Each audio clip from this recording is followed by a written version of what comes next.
రాసుకోండి. గౌరవ శాసనసభ్యులతో ప్రభుత్వ దృష్టిలో తెచ్చే ప్రయత్నం చేయండి. దాని తర్వాత శానిటేషన్.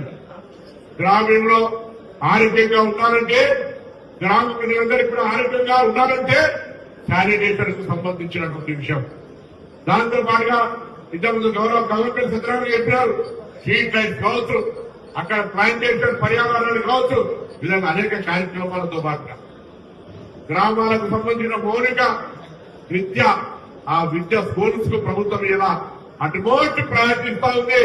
మీ పాఠశాలలో సరైనగా పిల్లలు వస్తా ఉన్నారా లేదా, టీచర్లు వస్తా ఉన్నారా లేదా, ఆ విద్యా వ్యవస్థను ప్రభుత్వ ఆలోచనకు అనుగుణంగా మీ ఊర్లో ప్రైవేట్ బస్సు రాకుండా మీ ఊర్లో మీరు మేనేజ్ చేయగా మీ పిల్లలందరినీ ప్రభుత్వ పాఠశాలకు పంపితే ఆ ఊరికి మేము ప్రభుత్వం తరఫున ఏ సమస్య అంటే ఆ సమస్య పరిష్కారం చేయడానికి సిద్ధంగా ఉన్నామని మాటలు చెప్తాను. మీరల్లా టీచర్ల మీద విశ్వాసం పెంచి పిల్లలందరినీ ప్రభుత్వ పాఠశాలలో చదివించే కార్యక్రమం చేయండి. సైలెంట్గా పర్యవేక్షణ చేయండి. తరగతులు బాగా నడుపుతున్నాయా, మౌలిక సదుపాయాలు క్లాస్ రూమ్ ఉన్నాయా లేదా, ఏ కావాలో దానికి టాప్ ప్రయారిటీ అని చెప్పి సందర్భంగా కోరుతా ఉన్నా. రాజకీయంగా ఇలా సర్పంచుల మూల స్తంభాలు చూస్తా ఉన్న రాజకీయాలు ఏ విధంగా జరుగుతా ఉన్నాయో. రాష్ట్ర ప్రభుత్వం ఒకవైపు పేద ప్రజల సంక్షేమానికి అనేక కార్యక్రమాలు తీసుకొని పోతుంటే, మన జిల్లాకు సంబంధించిన కాళేశ్వరం కూలిపోతే, దక్షిణ తెలంగాణ ప్రాజెక్టు కట్టకపోతే వాటన్నిటికీ సంబంధించి జవాబు చెప్పాల్సి వస్తుంది. ఎదురుదాడి చేస్తూ మళ్లీ మనం మాట్లాడితే ఏం చేయాలా, ఏ విధంగా భాష మాట్లాడుతూ ఉన్నారో చూస్తా ఉన్నాం. అందుకే కాంగ్రెస్ పార్టీని రక్షించుకోవడానికి, కాంగ్రెస్ పార్టీ నాయకత్వాన్ని పెంపొందించుకోవడానికి మన నాయకుల మీద ఎక్కడ ఎవరు మాట్లాడినా వెంటనే గ్రామ స్థాయిలో స్పందన ఉండాలని సందర్భంగా కోరుతా ఉన్నా.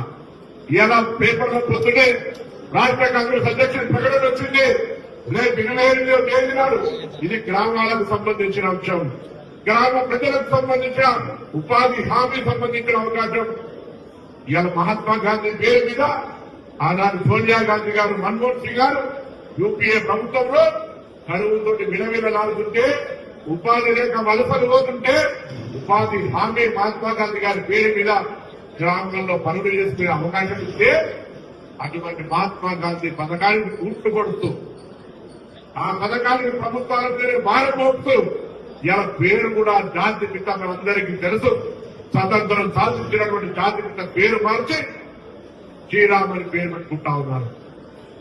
ఒకవైపు ఇందిరాగాంధీ నెహ్రూలనే అవమానపరిచేలాగా చేస్తున్నప్పటికీ కూడా సరైన సమయం వస్తుంది. చరిత్రలో ఎవడు కూడా చరిత్రను మలిపిన వాడు మళ్ళీ చరిత్రలో ఉన్నాడు.